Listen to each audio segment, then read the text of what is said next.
예, 오늘 뉴스탑10은 충격적이고 정말 안타까운 뉴스부터 시작을 해야 될 것 같습니다.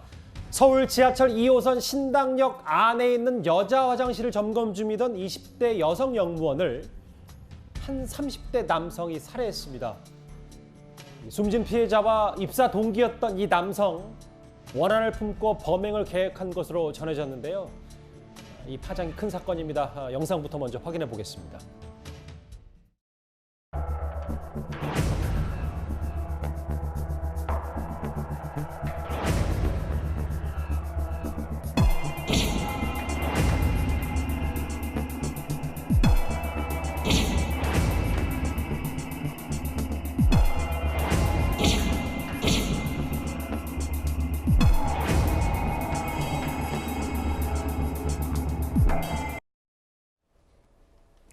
바로 살해 용의자로 지목된 이 30대 남성입니다. 오늘 병원 치료를 받고 호송되는 모습 카메라에 포착이 됐는데요. 왼쪽 발에는 깁스를 한 것 같고 저렇게 구인되고 마스크를 쓴 저 30대 남성, 바로 어젯밤 신당역 여성 화장실을 순찰 중이던 20대 여성 영무원을 흉기로 살해한 그 사람입니다. 가해자 검거, 오늘 포착된 사진부터 먼저 만나보고 시작을 했습니다. 사건 개요부터 살펴봐야 될 것 같아요. 정말 안타깝습니다. 염 교수님. 네. 어젯밤 9시쯤에 여성 화장실 순찰을 돕던 20대 여성 영무원이 저 30대 괴한이 나타나 흉기로 피습했다.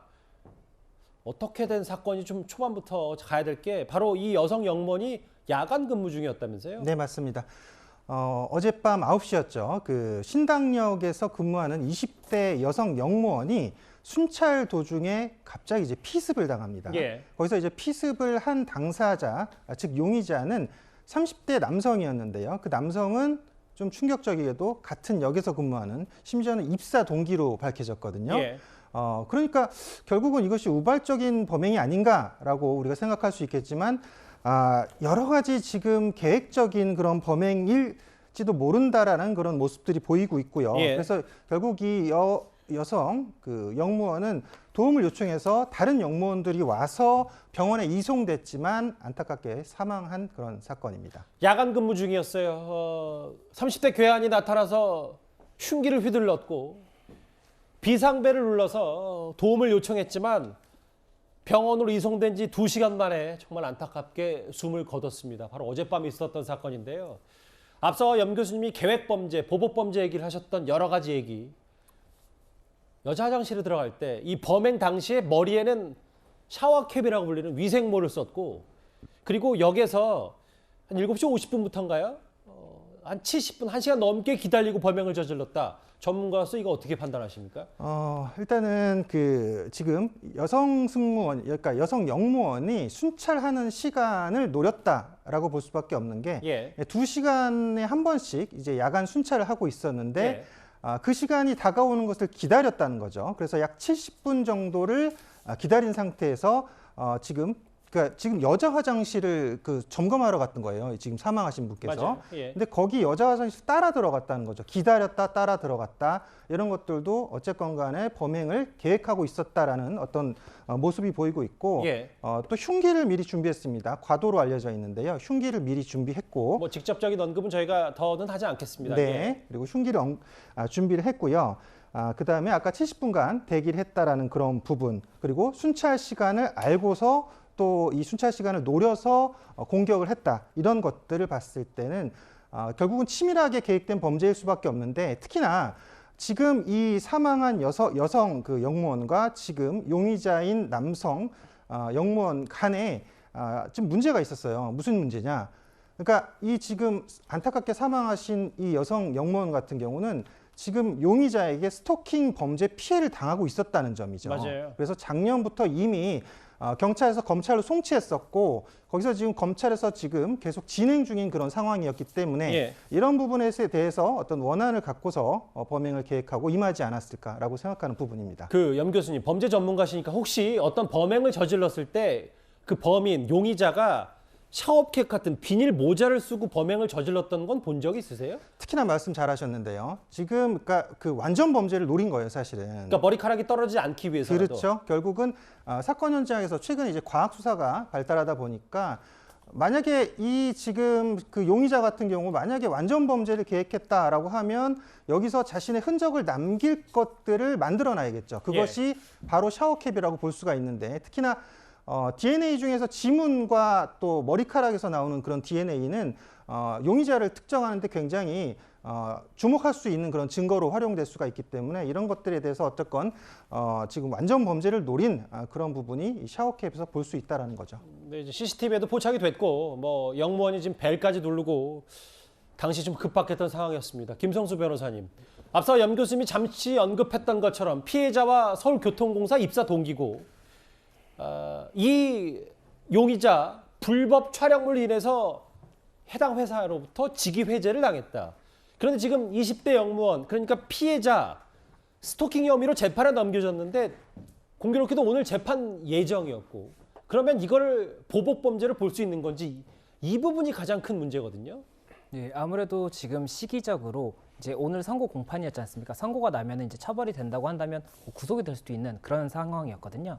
그렇다 보니까는 이 경찰에서는 이것이 굉장히 좀 보복성으로 관련 형사 사건이 있었기 때문에 이 형사 사건에 대한 보복으로 이러한 범행을 저지른 것은 아닌지 이것을 좀 판단을 하고 있고 이것이 만약에 인정이 된다고 한다면은 이거는 이제 특정범죄 가중처벌법에 따라서 또 가중해서 보복 협박 등에 따른 이런 처벌이 가능할 수가 있기 때문에 이런 부분들이 검토가 될 수밖에 없는 상황인 것으로 보입니다. 그리고 이 사실관계를 조금 설명을 드리면 이게 작년 10월 이게 계속 조금 사건이 있었던 것인데 10월에 이 카메라 등 이용 강요죄라고 해서 성폭력 처벌 위반으로 일단은 기소가 됐던 사건이고 이 용의자가 재판에 넘겨졌었고. 예, 맞습니다. 그리고 6월달에 추가로 기소가 하나가 더 되는 것이 이 카메라를 이용한 그 불법 촬영물을 소지하고 있던 죄로 또 한번 추가 기소가 됩니다. 그리고 그것이 선고 공판이 이제 오늘이었던 거거든요. 그런데 공교롭게도 어제 이런 범행이 있었다 보니까 아무래도 이것이 보복 범죄가 아니냐 이런 의심이 지금 나올 수밖에 없는 상황인 거죠.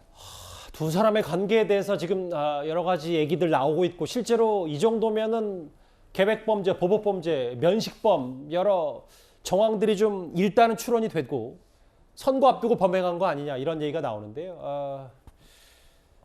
전직 동료, 입사 동기가 이런 범행을 저질렀습니다. 다음 화면을 볼게요. 근데 저는 그 염 교수님, 네. 이 부분이 가장 안타까운 게 두 차례 스토킹 혐의로 이 용의자를 재판에 넘겼고 만남을 강요했고 뭐 그런데 이 피해자가 아니죠 가해자가 접근 금지 명령을 받지도 않고 실제로 이 피해자가 원치 않아서 신변 보호 요청 스마트워치를 지급받지 않았다. 미리 이런 끔찍한 범죄를 막을 수 있지 않았나라는 생각도 좀 들거든요. 네, 일단 지금 여러 가지 상황들 이게 굉장히 지속됐던 스토킹 상황이었기 때문에 경찰에서는 결국 접근 금지 명령을 일단은 법원에 요청을 했었어야 될 것이라고 보이는 부분이 있고요.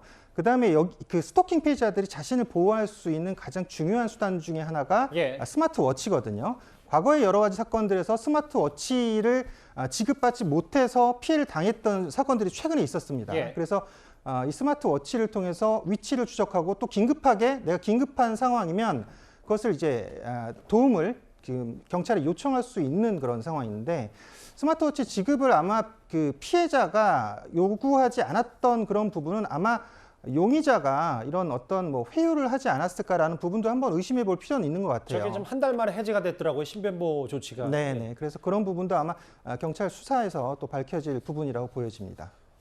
이게 그 김성수 변호사님, 글쎄요, 뭐 결과론이라고 할 수는 있을지 모르겠습니다만 그럼에도 미연에 막을 수 있었던 부분이 분명히 있었다. 그런데 이거가 돌이켜 보면 뭐 신변 보호 조치도 그렇고 스토킹 피해로 여러 협박과 압박을 많이 당했던 정황이 있다면 뭔가 법원의 소극적인 조치로 이런 큰 문제가 있었지 않았는 지적도 뭐 사실 나올 수 있는 거 아니겠습니까?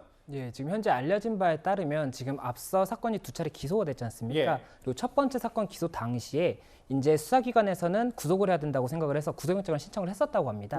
그런데 이게 법원에서 이 검토한 결과 뭐 이런 조금 도주의 우려라든지 이런 부분들이 없다라고 판단이 된 것인지 기각이 됐던 것이에요. 그렇다 보니까는 구속이 되지 않아서 결과론적으로는 이런 조금 안타까운 사건이 발생한 것이 아니냐 이런 이야기가 나올 수밖에 없는 상황이고 이에 대해서는 보면은 뭐 말씀하신 것처럼 이런 뭐 구속 부분도 있겠지만 또 이런 스마트워치라든지 이 피해자들이 조금은 더 이런 스토킹 이런 피해에 대해서 직접적으로 대응할 수 있는 어떠한 조치를 취할 수 있는 그런 방안을 좀 마련해야 되는 것이 아니냐 이런 이야기가 나올 수밖에 없는 상황 같습니다. 저 살인 용의자입니다. 어젯밤에 신당역 여자 화장실에서 사진 한번 다시 보여주실까요?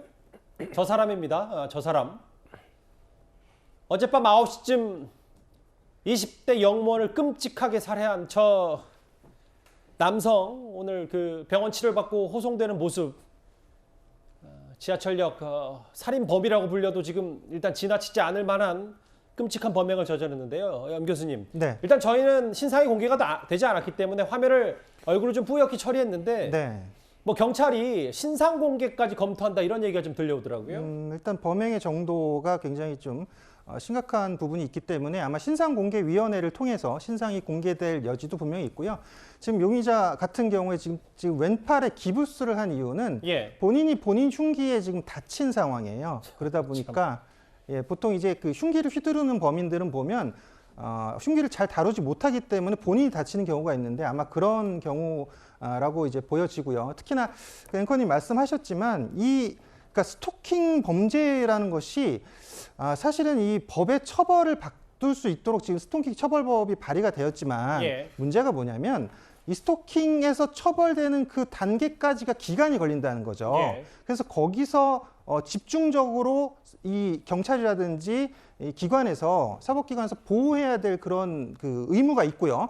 또 그런 부분에서 놓치지 말아야 될 부분들이 있는데 이 사건에서는 분명히 그 용의자 피의자 같이 붙어 있는 그런 상황인데 이런 것들을 분리할 수 있는 조치를 한다든지 또는 보호할 수 있는 조치를 적극적으로 했었어야 되지 않나. 그러니까 결국은 이런 수사에서 재판까지 가는 그 기간이 있기 때문에 예. 그 사이에는 어떤 일이 일어나도 사실은 여기서 지금 이렇게 큰 위해를 당할 알겠습니다. 가능성이 있다는 거죠. 서울 지하철 화장실 안에서 있었던 정말 끔찍한 스토킹 살인 얘기 오늘 충격적이었습니다. 첫 번째 이슈였고요. 이제부터 사건 사고 소식 더 한번 차례로 만나보겠습니다.